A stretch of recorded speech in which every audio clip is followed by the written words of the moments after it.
This is the Stasi prison in Bautzen. When I say Stasi, it means political. And now I'll find out if common criminals are also held here.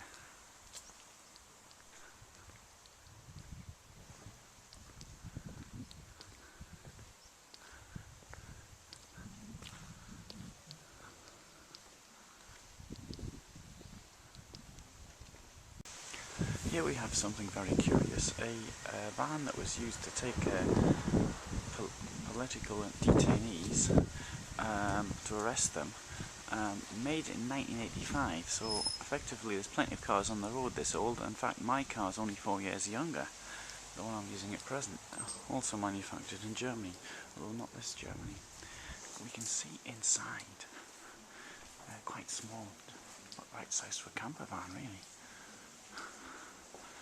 But inside we have a place for the guards and a place for the little cages, for the internees. There we have inside, and they would sit in there shackled after being arrested, whilst being taken to their place of arrest.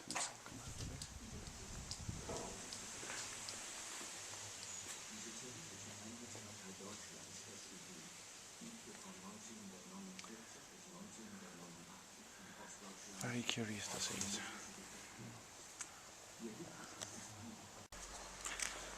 So on entering we have the vehicle park on the right, and we're now going towards the prison. This was a prison under the Nazi regime. In fact, it was built in 1906. In fact, for a prison of that time it was quite liberal, as many of them were at the beginning of the 20th century. I think it was about 1,200 inmates, and put them to work, and sensible work, doing sensible things, and all the rest of it. When the Nazis took over, I presume all that changed, and then it was a communist prisoner from 1945, once it was taken by the Soviets here, and I'd like to believe that they weren't the same prisoners, but there were Nazis that they locked up in here, but that is never the case. I've never seen that to be the case. Most of the people are just anti-communists, and some people are even imprisoned by both the communists and the Nazis. As many as 3,000 people may have been killed here in the 11 years of Soviet occupation, and it was handed over to the East German authorities. They continue to use it as a political prison, but under slightly less vigorous circumstances. That's not to say that people didn't die here.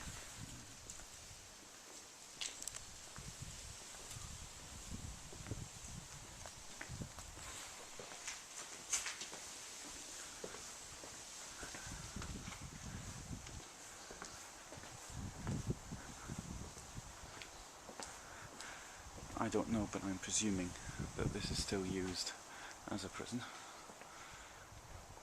Yeah, that's today's date. Sunday the 3rd of October 2010, 20 years after the unification, and today we have something on DDR's black box.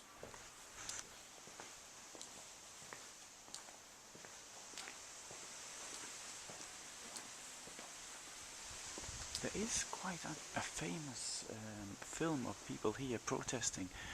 I think it's from this wing here in November '89, with written slogans on bedding and things like this. No more DDR psycho terror and things like this, for freedom and what have you.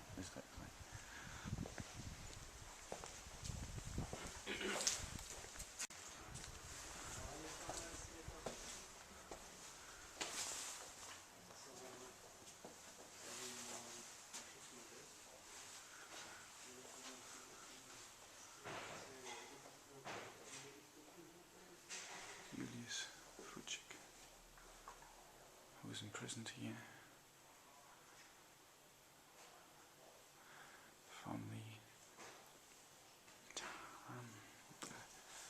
I think certain of that. I'd have to find out. But murdered in Plutons on the 8th of September 1943, which I believe is also the day of the landings in Salerno.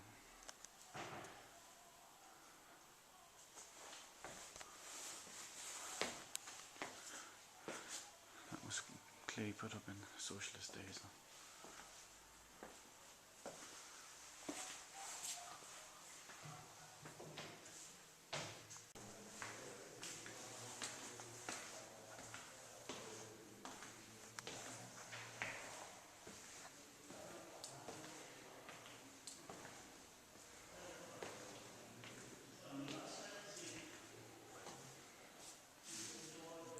Stasi service room.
So here we have the inside of a cell, as seen through the keyhole.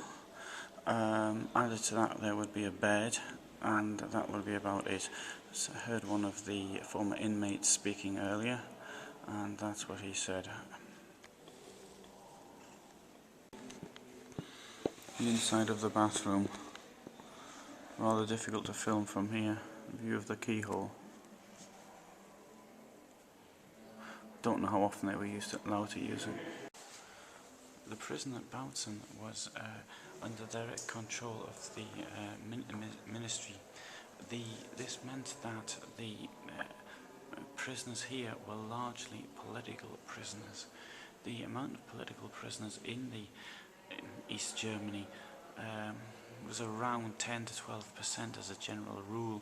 It dropped the amount of prisoners overall in 1985. It shot up in 1989 for obvious reasons, but as the regime tried to hang on to power, the fact it was directly controlled by from ministerial control and not under whatever the prisons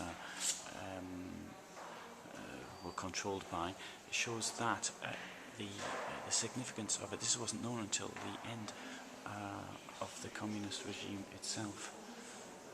So who was to be sent here was probably decided in Berlin, and then they ended up here.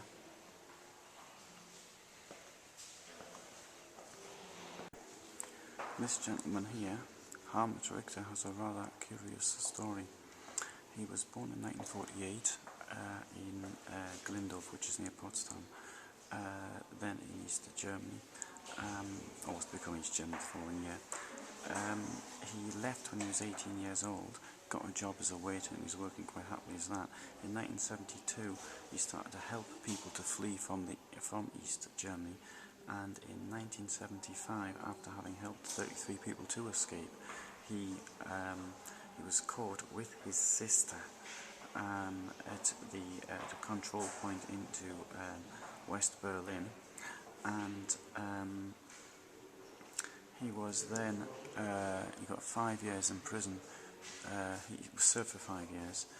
He was, although he got an 18-year sentence, sorry, 15-year sentence, if I remember rightly, and for enemy, I'm trying to translate this now, Staatsfeindlichen Menschenhandels, enemy of the state, trade in people. Translated that badly. Anyway, so you got 15-year sentence for that. And in 1980, after he served 5 years, the West German government paid his ransom money. That's something which is often forgotten, is that the West German government until 1989 often would buy people out of prison for very large sums of money. I remember seeing a television program on this in around 86, 87, something like that, of people who had been bought for hundreds of thousands of Deutschmarks each. In the case of Hartmut, I don't know how much it was. I just even found out about it now, but that's something I think may interest historians in the future.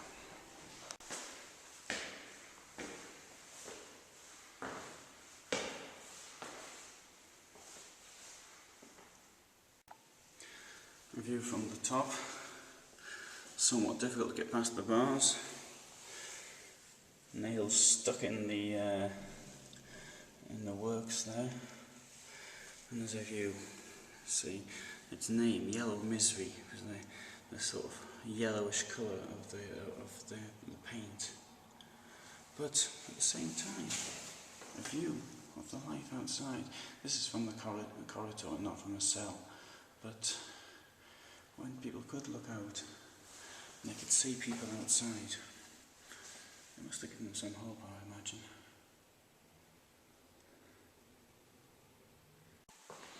Here on the 4th floor we have something somewhat curious. This is a cinema. The cinema was installed in 1952, and I don't think much is going to be visible here actually. Well, quite dark in here. Don't know where the light is. Oh, here's the light. Let it come out. Oh, look at that, somebody's turned the lights on. And, well, there they've got a nice sanyo. I don't suppose that they used the sanyo at the time. We see from one of the inmates from here, a gentleman by the name, a rather curious name, a non-German name of Hossein Yazdi. I saw him interviewed in a film which was shown downstairs, and he said that it was a bit of a revolution to be able to come and see films. He was in prison from 62 to 1977, sorry, 15 years. But anyway, once a month they were allowed to see films such as The Silence on the Don, Stille Dawn, or another one he mentions is from the October Revolution. Having said that, it doesn't all entirely communist stuff. They saw La Traviata, but he remembers very well the Vaterlandische Krieg. I don't know this film, Fatherland's War, but I can imagine it was some communist propaganda.